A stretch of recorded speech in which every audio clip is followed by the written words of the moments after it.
Welcome back, Night Dweller. I'm your host, Mothi.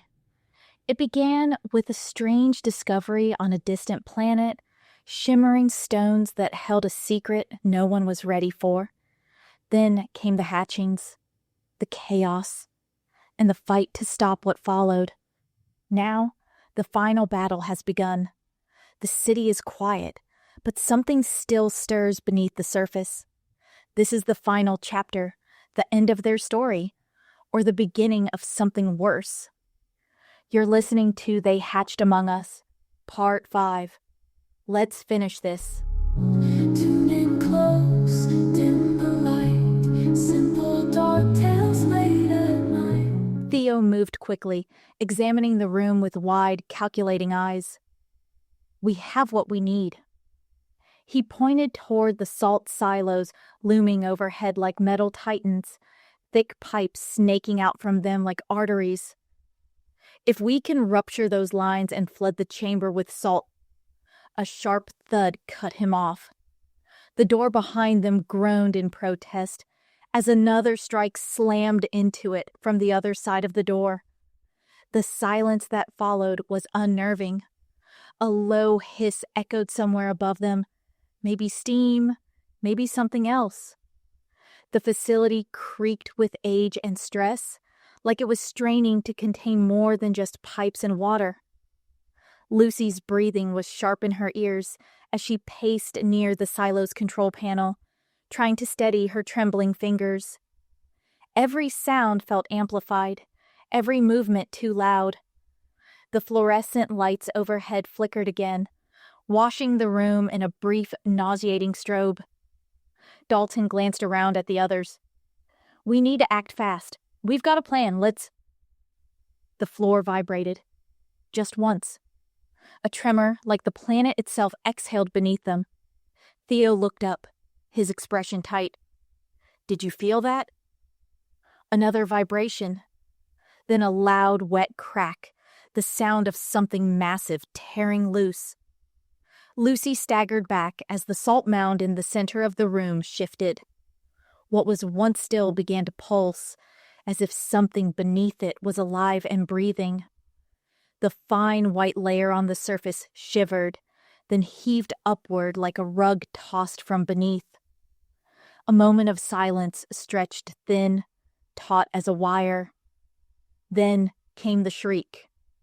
It was different from the others, deeper, angrier, ancient. Salt exploded outward in a storm of dust. Something colossal burst from the depths, limbs flailing, mandibles snapping, eyes burning with a feral, unnatural intelligence. The queen had arrived. A deep, guttural shriek ripped through the air as the queen erupted from the collapsing salt mound, her massive, glistening body writhing in agony. Her multifaceted eyes burned with primal fury, her mandibles snapping wildly, spraying thick, viscous fluid as her hide began to rupture. The mucus-like secretion that protected her was failing, bubbling away in patches where the salt had begun to burn through. Dalton barely had time to shove Lucy aside as the queen lashed out. Her clawed limbs struck a nearby pipe, splitting it open with a deafening crack, sending a jet of scalding steam hissing into the air. The heat rolled over them, but it was nothing compared to the stench. Boiling flesh, acidic and vile, as her exoskeleton sizzled and peeled away like molten wax. The queen screamed, a horrendous gurgling sound as thick yellow ichor gushed from the growing cracks along her body. Chunks of her flesh sloughed off in wet, sickening plops, exposing the pulsating, rope-like muscle beneath. Her body convulsed violently, slamming against the plant's steel support beams, bending them like they were little more than wire. The floor trembled beneath their feet. "We need to finish this now," Theo shouted, his voice barely cutting through the monstrous wails echoing off the walls. Lucy's wild, panicked eyes darted toward the last remaining salt silo. Its valves were still intact, the bulk of its contents untouched. She swallowed hard, her throat raw. If we dump it all at once, it might be enough. Dalton didn't hesitate. He surged forward, grabbing the rusted emergency lever. His fingers trembled as he yanked it down with all his strength. The metal groaned in protest, then gave way. The final torrent of salt crashed down. The queen shrieked, her body twisting and thrashing as the avalanche of burning white crystals buried her. The mucus shielding her hide failed completely, her blistered, chitinous skin rupturing like overripe fruit. Steam rose in thick, choking plumes as the salt did its work, searing into her very marrow. As the last of the salt buried her writhing body, the queen let out one final, gurgling screech, a warbling, bone-deep sound that seemed to echo in every direction at once. Her exoskeleton cracked open in a wet, explosive rupture, releasing a thick, yellow vapor that rolled across the floor in dense waves. The scent hit them instantly, sour and metallic, like rotting fruit soaked in ammonia. Theo staggered back, coughing. "What is that smell?"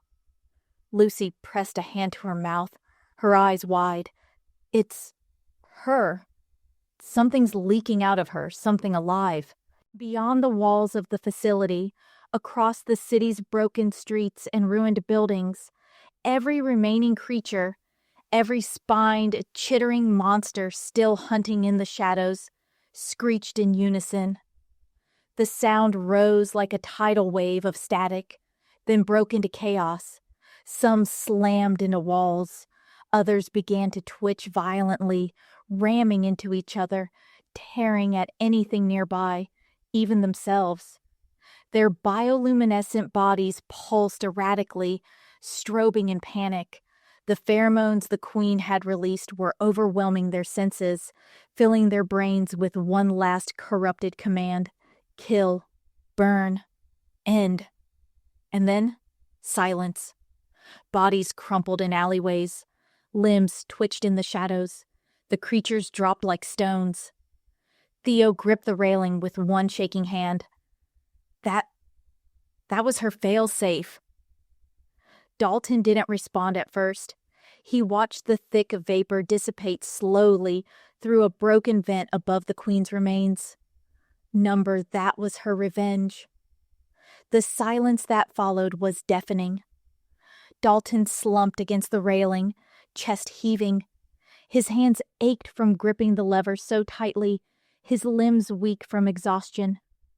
Theo sat heavily on the floor, his head in his hands, chest rising and falling in ragged breaths. Lucy stared down at the heap of salt where the queen had been, her fingers trembling as she wiped sweat from her forehead. The entire plant was coated in a fine white dust, the air still thick with the sharp bite of salt and burnt chitin. "It's over," she whispered, though the words felt hollow. The space around them felt wrong, too empty, too still. Outside, the city lay in eerie silence. The fires had burned low, their embers still flickering against the blackened remains of buildings. A distant car alarm blared weakly before sputtering out. No more screeches. No more movement. They had won. Far downstream, beneath the surface of the river, something stirred. The iridescent stones, identical to the ones found on the alien planet, lay scattered along the riverbed, glowing faintly beneath the current. Their shifting colors made them look like precious gemstones, something a curious passerby might eagerly pocket without a second thought. A soft ripple disturbed the surface, barely noticeable against the moonlight's reflection. Then movement. The eggs, hidden within the shimmering shells, had hatched. A thin crack split one of the stones, a dark viscous fluid leaking out into the current. Tiny, translucent limbs twitched free, stretching for the first time. The new queen, no larger than a fingertip, pulsed with eerie bioluminescent light as they drifted into the shadows. The river carried them swiftly, unseen, winding its way through the ruined cityscape. Streetlights flickered as the water sloshed beneath the bridges, oblivious to the creeping horror beneath. Lucy let out a long breath, staring up at the sky, unaware of what had already begun. The city was quiet, but it wouldn't be for long. That concludes today's episode. Join us next week for another spine-tingling tale here on Simple Dark Stories. If you enjoyed this and would like to help out, please give us 5 stars and let us know what haunts your dreams. Until next time, bye-bye.